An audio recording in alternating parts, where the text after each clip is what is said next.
Welcome to the Journal Club for this week. This article titled The Outcome of Partial Pulpotomy in Mature Permanent Molar After Lavage with Chlorhexidine or Sodium Hypochlorite. It's a randomized clinical trial which was done by Indian group and newly published in the IAG.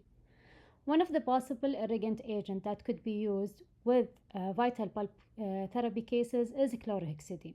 It's considered a broad spectrum antimicrobial agent with lower toxicity. And there is no study that compared the efficacy of chlorhexidine in compared to sodium hypochlorite in partial pulpotomy cases. So, this study aimed to evaluate the outcome of partial pulpotomy in mature permanent molar with caries exposure and symptomatic apical periodontitis using 3% sodium hypochlorite or 2% chlorhexidine for pulpal wound lavage. For their material and method, this study designed as a double-arm, parallel, double-blind, randomized clinical trial, which include 104 patients. They include patients having a mature permanent mandibular molar with extremely deep caries and symptomatic apical periodontitis. Also, patient with an ASA class 1 or 2, and a patient that they could control the bleeding within 10 minutes. They exclude non-restorable teeth, teeth with partial necrosis or complete necrosis, teeth with sinus tract or swelling. They randomly divided the patient into two groups. After pulp exposure, they either irrigate with 5 milliliter of 3% sodium hypochlorite or 2% chlorhexidine for 30 seconds. And then after they achieve hemostasis within 10 minutes, they use MTA as a repair material, followed by 1 to 2 millimeter of GIC, and then final composite restoration. They look into two outcomes. The primary outcome was to recall and follow up with the patient at 7 days, and then 3, 6, and 12 months as a clinical exam, and for 6 and 12 months for radiographic evaluation. They assessed the presence of spontaneous pain or discomfort during chewing, any sign of swelling or sinus tract within the surrounding soft tissue, any sign of tenderness on percussion or palpation to rule out the presence of pulpal or periapical pathology.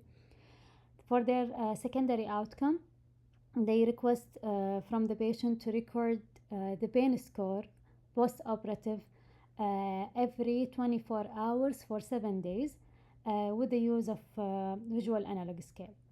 So coming to their result, the study showed a total of 100 patients, 51 patients in the sodium hypochlorite group and 49 patients in chlorhexidine group.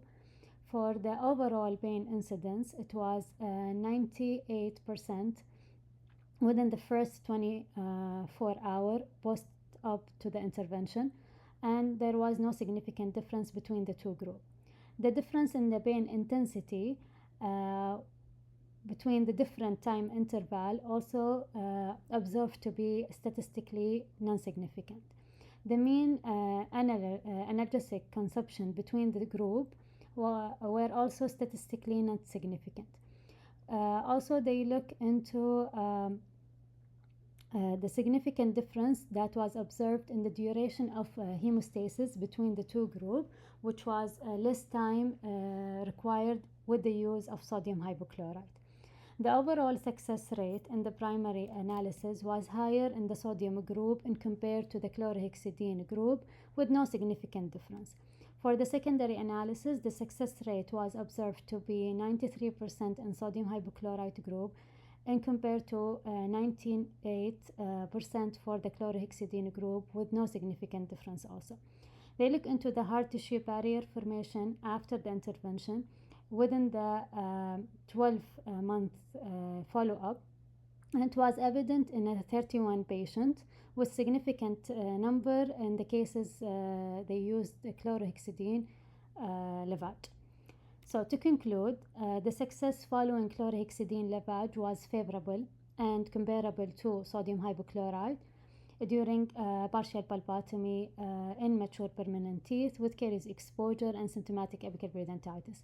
Chlorhexidine may serve as a viable and alternative to chlorhexidine in those cases. However, this is the first study that compare these two agents in partial pulpotomy cases, so more research is required to confirm these findings. And thank you.